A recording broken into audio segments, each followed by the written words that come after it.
יש לי חברה ואני אוהב אותה, הוא משתדל תמיד להיות איתה.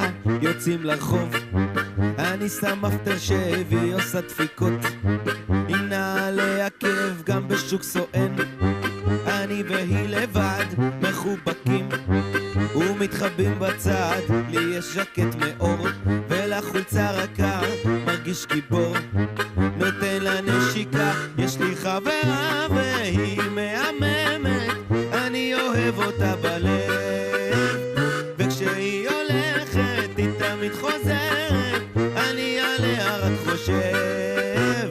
כשאני איתה אני אחר בכלל, חולם על מכונית ומוצרי חשמל, כי יש לה אף עיניים תואמות, חיוך אדום כמו בפרסומות, והיא לא עסק מסטיק וריח של מנטול, והיא מורסם מפלסטיק, תופסת את הכל, היא שמה גרביונים עם רכבות חוצות ועגילי מתכת, סרטים ומחוזות. יש לי חברה והיא מהממת, אני אוהב אותה בלב, וכשהיא הולכת היא תמיד חוזרת, אני עליה רק חושב.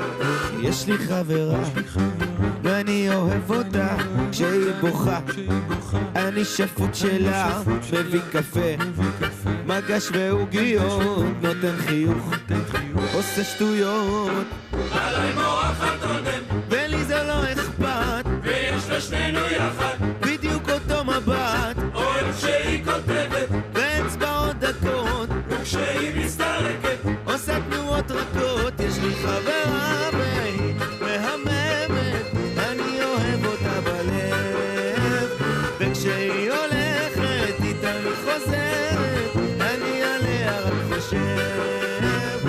יש לי חברה והיא מהממת, אני אוהב אותה בלב, וכשהיא הולכת היא תמיד חוזרת, אני עליה רק חושב.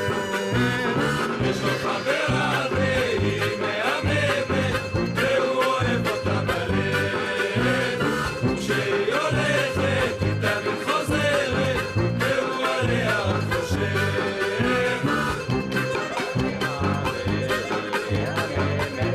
אני אוהב אותה בלב, יש לי חבר, אני אוהב אותה בלב.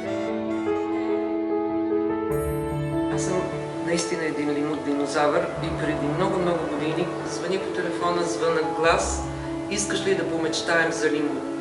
Седнахме в една февруарска сряда да мислим какво правим. И вече 10 години, всеки февруари това се случва и виждате резултата. Преди 10 години Ева и Юлето ни предложиха красива Албена и в последствие година след година се трупаха наистина мечти. Сега имаме едно 3-месечно бебе участник и жена на 96 години лектор. Това са 10 години сбъднати мечти. Вярвайте ми. Вярвам, че това ще продължи. На моят първи лимут бях, мисля, че на 7 и наистина невероятно колко по-различно го виждам сега.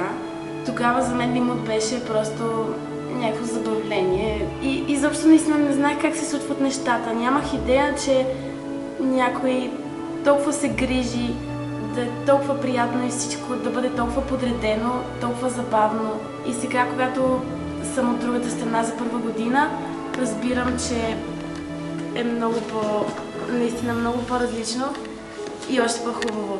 Преди за мен лимут беше забавление, а сега е семейство и това е най-прекрасното нещо, което може да ни се случи.